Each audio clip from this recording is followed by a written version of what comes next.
were doing that. It's too late now. That's the Because he's thing. alive, he's I gonna would live have to the end.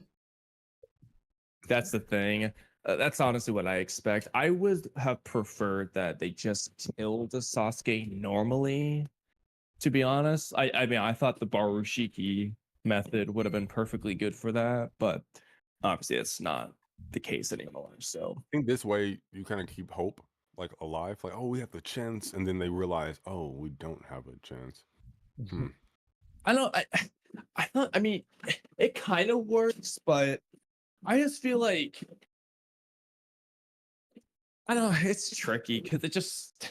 I don't know. It just kind of feels kind of mid. I don't know how else to put it. I think a time like they're slowly draining Sasuke's chakra, and it's like, hey, if you don't save them within 6 months at this rate, they're gonna die, type of thing. I would have preferred a ticking time clock on this, Yeah. honestly. That's a Naruto's an good idea. exception because he's in a timeless dimension, so obviously there's no ticking time clock on him. But Actually, idea. there like that idea. is a more specific screenwriter term here that isn't ticking time clock. I believe the term is, and I can look this up really quick, it's time lock. It's basically the setting of the ticking time clock, and this usually actually happens in Act 2. So it would be like perfect. So I like that. Get the time lock rather than the ticking time clock. We still need to know how Boruto knows what he knows. Maybe Orochimaru, bring him in. Like, yo, we figured out there's a time limit, man. We gotta hurry up. Maybe that's why Boruto was in such a rush at the start of TBV. Maybe he already knows there's a time clock. We just haven't told anybody. well, that was like a time clock for them awakening type of thing, like, which is also interesting. But that's also weird because Boruto seemingly only showed up when Code came into the village. Could Boruto not just teleport to Code sooner and just like get this over with outside of the village? Like it's like Code makes it seem like Boruto's running away from him, and then Boruto only showed up because he had to. Why didn't Boruto just immediately go deal with Code or like an hour earlier? Yeah, because like Problem especially solved. Boruto should want to go to Code, because if this is the darkest future, it shouldn't matter whether Code goes to invade or not. Why is Boruto waiting? He's That's why I on Exactly. the time clock. That's why, like, the when all this Code was stuff. already on him, presumably. That's how Boruto flying Raishin to him. So like, And hypothetically, even if you want to say, why does he like Code was looking for Boruto? If they just look for each other, they could have found each other a year earlier. Whenever Boruto became strong, whatever that was, that's when he should have gone to Code. even if you want to say that it's the darkest future is a result of Code coming to the village rather than this specific moment in time, then again, Boruto just confronts Code like before he goes to the village. Really that easy. I know. But I don't get that. That's just. I didn't even think about this before now, but yeah, this is weird that he didn't just like what is Boruto's priorities here? But that's why I think, like, I came up with this theory after like the first few chapters of TBV that Boruto, I think he's like, I think he knows something about the future by some means.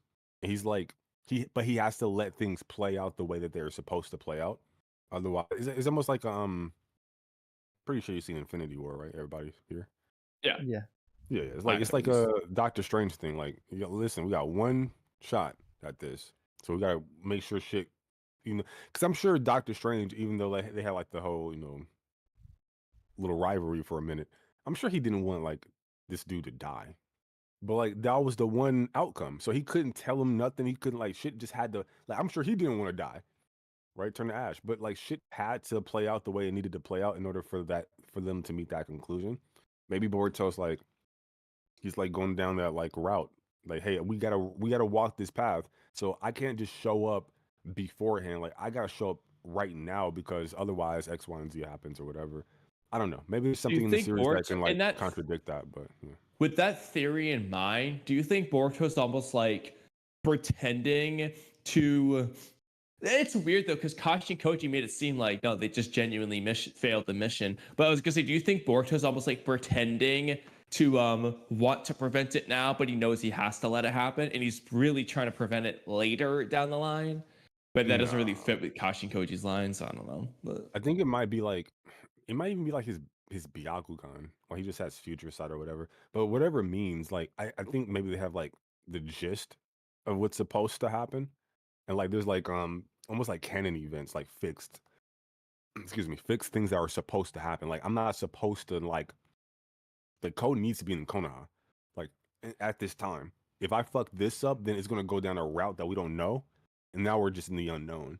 But we can like curate this particular timeline to where like we can get them where we do know at the very least. But maybe there are things that happen in between certain like points that they don't know about. Like the Byakugan doesn't know everything; it just shows you like segments of it. At least Momo's does. So maybe something like that, depending on like how he knows about the future. He just doesn't know everything. Like when they mentioned Kurama, he's like, Kurama, what the fuck, right? So that type of stuff. I think there's still information that's happening that they don't know about, but like there's certain like little moments or canon events or like little milestones that once you reach this like little check mark, okay, we're still on course. And now we need everything in between the check marks is like unknown territory. But once we reach those check marks, we know we're still on the right path.